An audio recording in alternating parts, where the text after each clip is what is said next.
ए शांत रहो, देखो कोई दिक्कत नहीं है, मतलब फालतू चीज नहीं। ध्यान से देखो,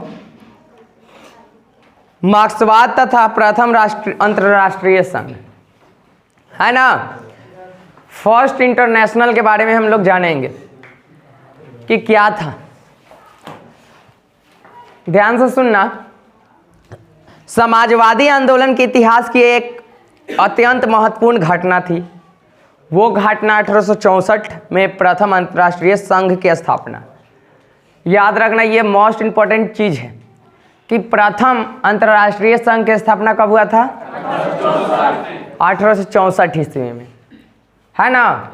ये ऑब्जेक्टिव भी पूछ सकता है कि प्रथम अंतर्राष्ट्रीय संघ की स्थापना कब हुई थी, तो कब हुई थी? बिल्कुल 1864 में हुई थी। इस संघ की स्थापना का श्रेय मार्क्स को है। इसका सबसे बड़ा श्रेय किसको जाता है? मार्क्स, कार्ल मार्क्स को जाता है, जिन्होंने लाख भीड़ करके सबसे अहम भूमिका इसमें निभाया। जैसे कि हम लोग पढ़ते हैं कि सबसे अहम भूमिका गांधी जी का था आज़ादी में, उसी तरीके से मान लीजिए कि प्रथम अंतर्राष्ट्रीय संघ की स्थापना में अहम भूमिका था इनका, मार्क्स का, है ना। इनको श्रेय दिया जाता है। अपने उद्घाटन भाषण में मार्क्स ने मजदूरों को महत्वपूर्ण बात समझाने की चेष्टा की और कहा कि वे अपनी मुक्ति स्वयं ही अपने प्रयत्नों द्वारा ही प्राप्त कर सकते हैं। मजदूरों को भाषण में दम कितना, एक लाइन की बात में बहुत बड़ी बड़ी बातें बोल दी। उद्घाटना किया, इनका उद्घाटना था, और क्या मतलब प्रथम राष्ट्रीय संघ की उद्घाटना था।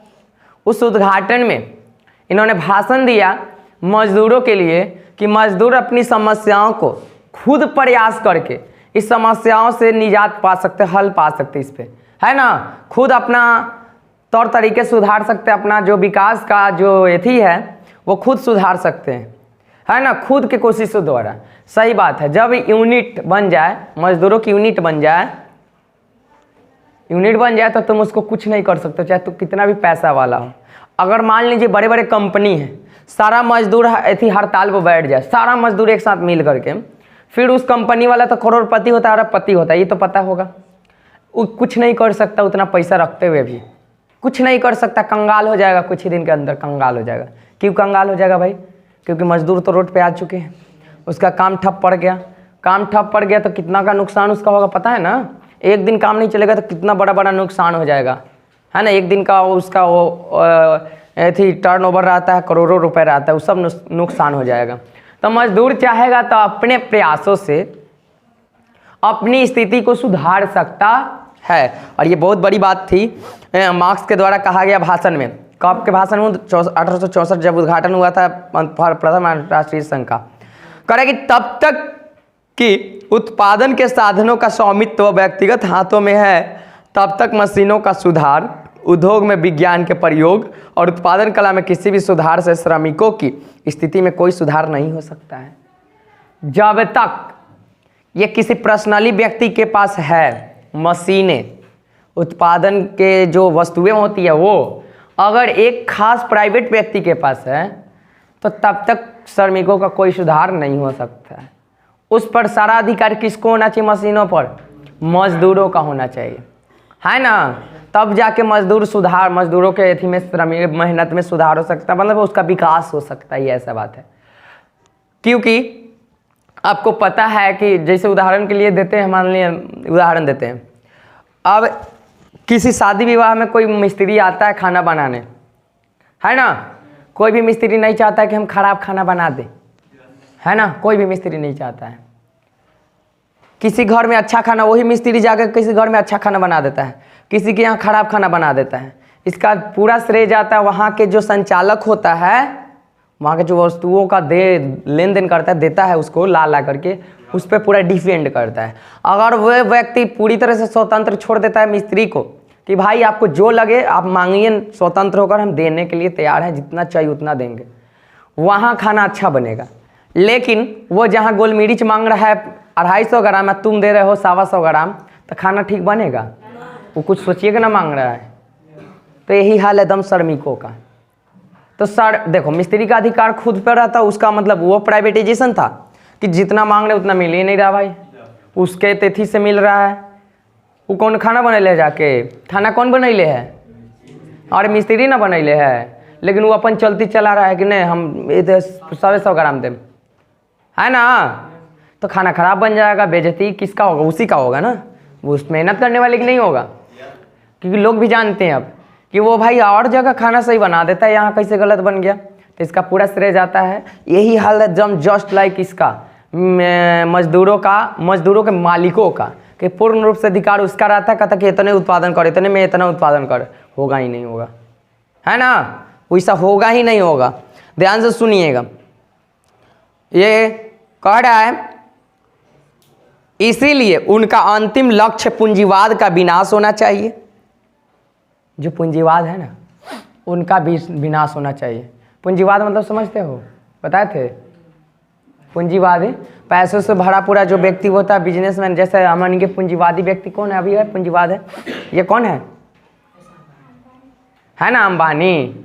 वो चाह रहा है तो जौन चीज को खरीद ले रहा है ना? चाह रहा है, इस नचा रहा है बीजेपी को हाथ पर, नहीं नचा रहा है, तो पहले इसको विनाश होना चाहिए, पूंजीवाद को।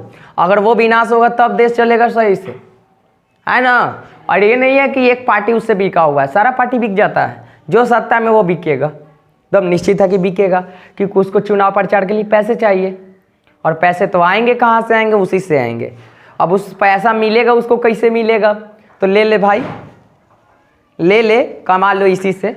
अब $1 मिलेगा उसको, तेल वो बेचेगा $4 तोड़े देगा, तोड़े सरकारें मांगेगा, ये भाई तेल की ज़रूरत है इस स्टेट में दीजिए ना, भेज सप्लाई करना है, तो तुमसे ले लिया ये $1 प्रति लीटर, तुमको दे रहा है $4 प्रति $1।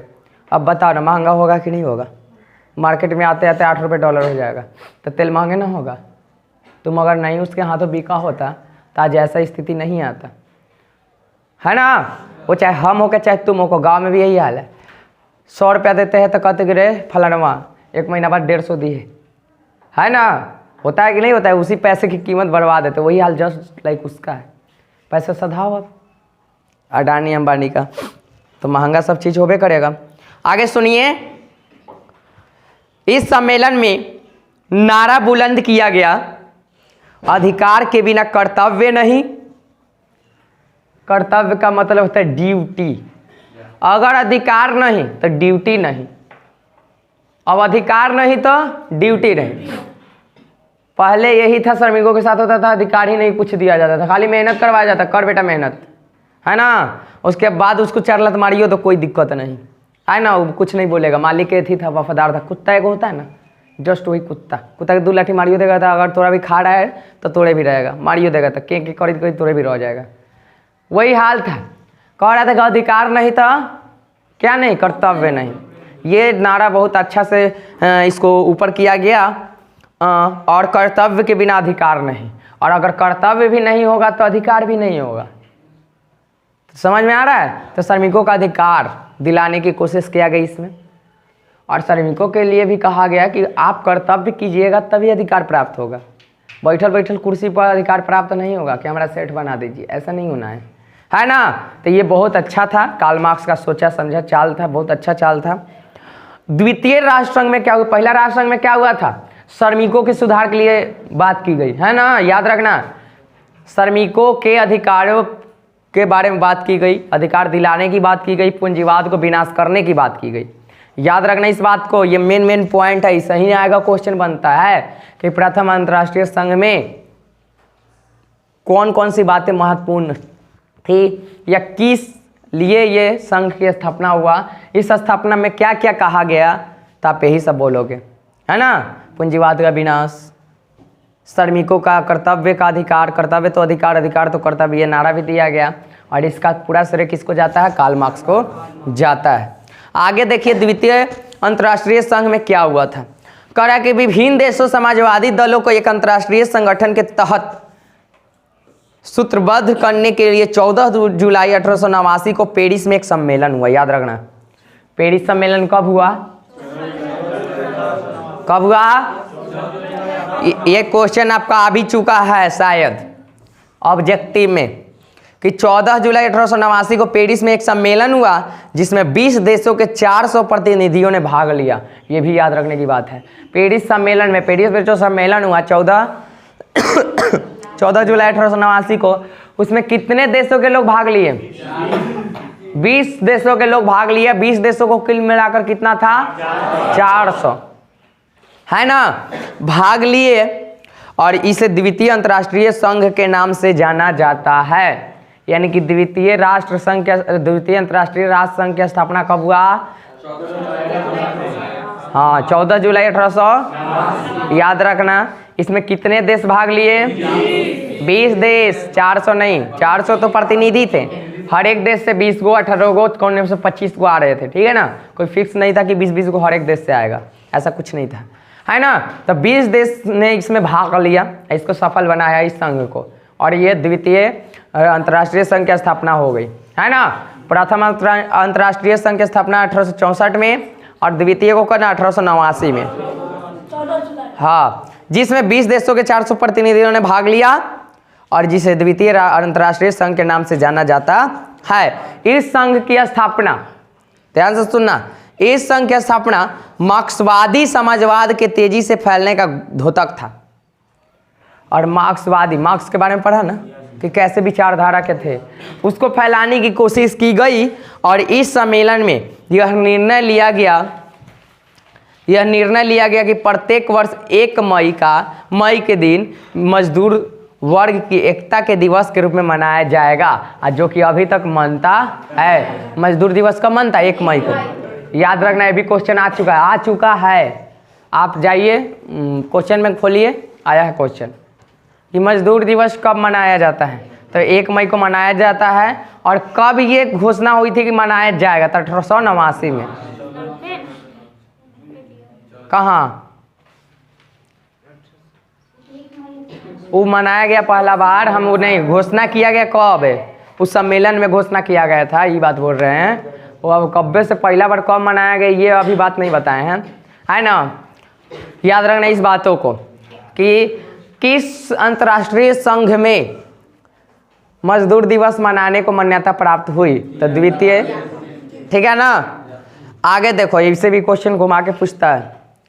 कह रहा है कि मजदूरों के लिए 8 घंटे के कार्य दिवस की मांग किया जाना भी तय किया गया। इसी में मेन चीजें यही सब पॉइंट है।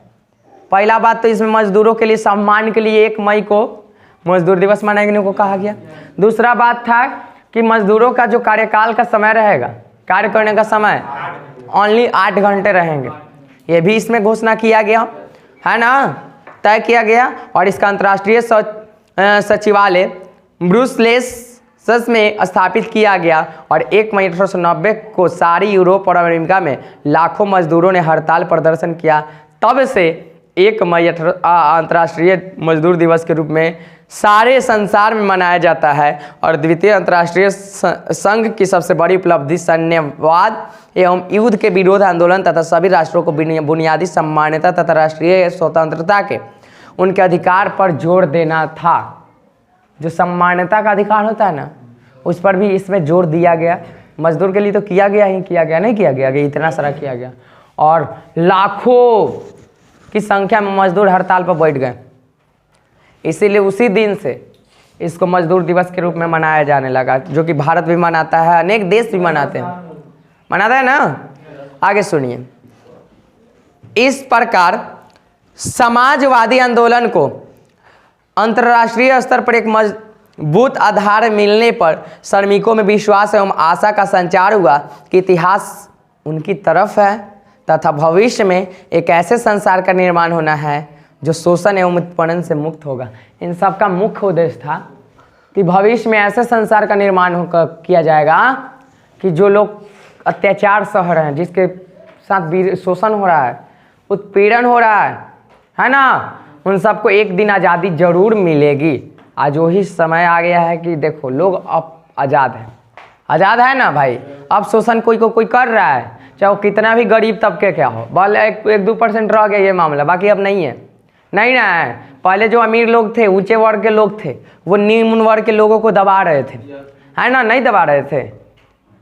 तबे ना, चाहे वो उच्च कास्ट के लोग नीच कास्ट वाले को दबा रहे थे, शोषण कर रहे थे, अत्याचार कर रहे थे उस पर, तब ना निम्न कास्ट को का जगह बना दिया गया, है ना। कानून टोली, चमर टोली, दूसरा टोली, ऐसा ऐसा टोला बना दिया गया, है ना। लेकिन आज ये सब खत्म हो गया, सब एक साथ रह रहे हैं। जहाँ एक हरिजन का घर है वहाँ भी यादव का घर है, राजपूत का घर भी है, ब्राह्मण का भी घर है कि नहीं? सटले सटले। पहले ऐसा नहीं था। आपका ये इसी पीछे चल जाइए, 18वीं सदी 19वीं शताब्दी में आ जाइए, है ना, उसी में ऐसा मामला था, एकदम अलग रखा जाता था उसको एकांत में। मतलब यहाँ गांव है ना यादव का, तो इसको एकांत में रखा जाएगा, चमर टोली चाहे हजाम टोली अलग अलग रखा जाता था। लेकिन अब ऐसा नहीं है। ये देश जैसे जैसे आगे बढ़ा, विकास वैसे वैसे होता गया, जागरूकता वैसे वैसे फैलती गई। अब कोई से मतभेद नहीं है ना। ये है और होना भी चाहिए, यही है ना जी, यही होना चाहिए कि कोई से का होके बैर ना रखे, है ना, बैर ना रखे। देखो, जात के आधार पर लड़वाना पहला कर्तव्य तो सरकार का होता है। जात के आधार पर लड़वाना पहला कर्तव्य किसका होता है? सरकार का होता है। मेन मुद्दा है। जिन्ना साहब थे पाकिस्तान को बंटवारा, अगर जिन्ना नहीं होता तो भारत पाकिस्तान एक के रहता। ये जिन्ना ने अपनी भलाई के लिए, मान रहे हैं कि हम देख उदाहरण दे रहे हैं जिन्ना का, मान लेते हैं कि हम लोगों ने एक पार्टी संगठन बनाया। उस समय भारत एक ही था, पाकिस्तान सब एक ही में था, अब ना अलग अलग, अफगानिस्तान सब, भारत सब साथ में था, सब चीज़ें साथ में था। लेकिन जिन्ना को उसी पार्टी में कुछ पद नहीं दिया जा रहा था। उससे ज़्यादा कि हमारा हज बनाना चाहिए, हम बनम। कुछ दिन चला, देखते देखते नाराज़ हो गया, कारण मुसलमानों को नहीं देखा जाता है इस पार्टी में। उसने अलग पार्टी बनाना शुरू किया और धीरे धीरे उसने मांग करने लगा कि मुसलमानों का हक अलग होना चाहिए थी, है ना। और उसी के कारण भारत पाकिस्तान का बंटवारा हुआ और लाखों की संख्या में हमारी महिलाओं और पुरुषों का जान गया। दूसरी बात है कि रेप हो रहा था, रेप, दूसरी की पत्नी की अपनी पत्नी बना लिया जाता ज़बरदस्ती, है ना, ज़बरदस्ती पकड़ के रख लिया जाता था, दूसरे के मेहरारू को अपने मेहरारू बना लिया जाता था। ऐसा होता था जिन्ना के कारण ही। कल के भाषण, परसों के भाषण, कब के भाषण है? अभी ये नहीं के भाषण है, अभी यूपी में चुनाव चलने वाला है, तो भाषण पर भाषण हो रहा है ना। तो जिन्ना को बहुत अच्छा माना गया है एक नेता के द्वारा, नाम नहीं लेना चाहेंगे, है ना, क्योंकि वीडियो छोड़ना है अथी पर। एक नेता ने, बहुत मजबूत नेता है वो, जैसे लालू है ना यहाँ बिहार में, वैसा ही वजह यूपी में वो चीज़ है, वो है। अब उसने जिन्ना को इतना अच्छा बताया ना कि नाम ही मत लो। अरे गधा, जिन्ना को आप समझ रहे हो ना, जिन्ना का था, इतिहास तक मालूम नहीं है उसको। अगर इतिहास मालूम होता बढ़िया से तो आज वो नहीं बोलता जिन्ना के बारे में। वो क्यों बोला जिन्ना के बारे में? क्योंकि उसको मुस्लिम का वोट चाहिए। मुस्लिम का क्या चाहिए? वोट चाहिए, बस इसी के लिए बोला है।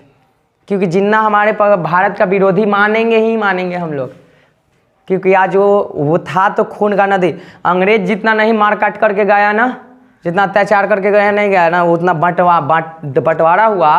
तो जब लोग हिंदू वाले लोग इधर आ रहे थे, मुसलमान वाले लोग उधर जा रहे थे, तो आधे रास्ते में मर्डर हो जाता, मुआ दे रहा था सब।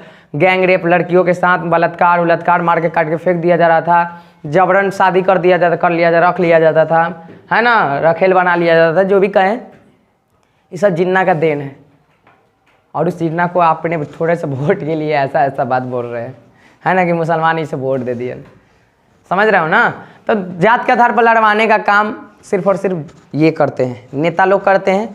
सांप्रदायिकता इसी को कहा जाता है ना, कि जात के आधार पर बंटवारे करके वोट प्राप्त करना। मतलब राजनीतिक व्यक्ति सांप्रदायिकता फैलाएगा ही फैलाएगा, धर्म के आधार पर लड़वाएगा ही लड़वाएगा। नहीं लड़वाएगा तो वोटे नहीं मिलेगा, है ना। मनेर के कोई यादव से पूछे केकरो मानते हो, भले 1-2% यादव गलत बोल दे, ज़्यादा सब कहे लालू को मानते हैं।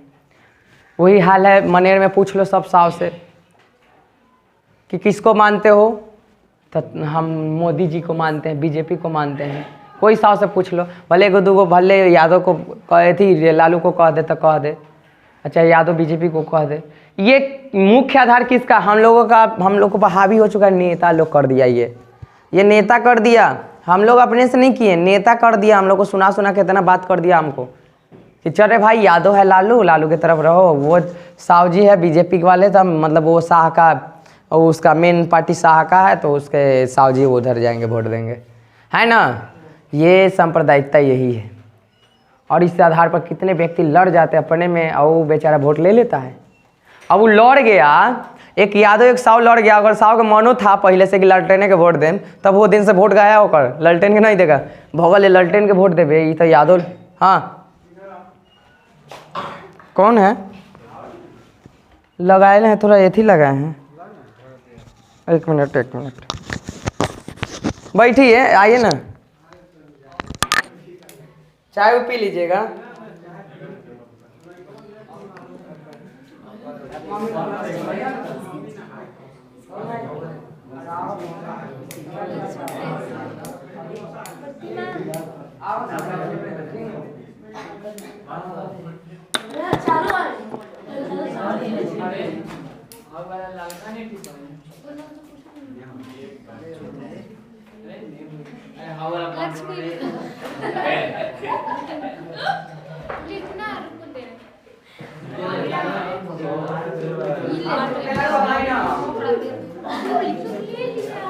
ए शांत रहो रे,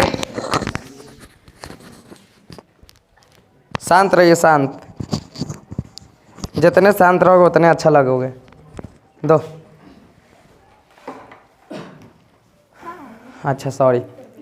देखो वो बात तो था, काथी की बात कर, क्या बात कर रहे थे, जिन्ना का बात कर रहे थे, छोड़ो हटा जिन्ना को, सांप्रदायिकता की बात कर रहे थे, हटा दो उस सांप्रदायिकता को, भुला जाओ, पार्टी गुटा को भुला जाओ, पहले इस पे आते विचार करते हैं कि किस तरह से होता है ये, और ये शोषण और मजबूत होते बनाएगा। अब ये राजनीति लोग है, ध्यान से सुनिए, ए शांत रहो, आपको घटना पता है, इतिहास जब तक नहीं जानोगे एक अच्छे नेता नहीं बनोगे, पहला बात, एक अच्छे, है ना, इतिहास जरूरी है जानना।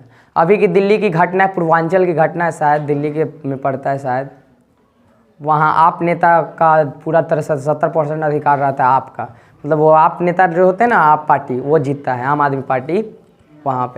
वहाँ पे बीजेपी वाले ने, हम तो यही कहेंगे बीजेपी वाले ने, क्यों कहेंगे बीजेपी को, इसलिए कह रहे हैं, ध्यान से सुनो, पूर्वांचल पर तो पूरा अधिकार है थी आप आम आदमी पार्टी का, उसका कार्यकर्ता या उसका पार्टी का कोई भी व्यक्ति कभी ऐसा काम नहीं करेगा कि वहाँ घाट पर जाके जो पर्व की थी महिलाएं, जो पुरुष पर्व किए थे उन पर लाठीचार्ज करवा दिया गया, लाठी के मारा गया, लाठीचार्ज करवा दिया गया, पूरा खदेड़ के मारा गया है, जो पर्व कैले है उसको मरवाया गया।